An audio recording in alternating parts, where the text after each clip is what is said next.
To remove your Toja Grid umbrella top, loosen and remove the hardware that fastens the umbrella top to all corner and side brackets, like so.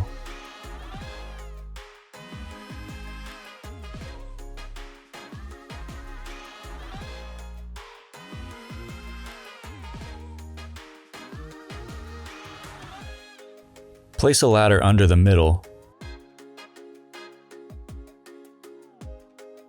Remove the center pin and carefully push up the umbrella and collapse it, like so.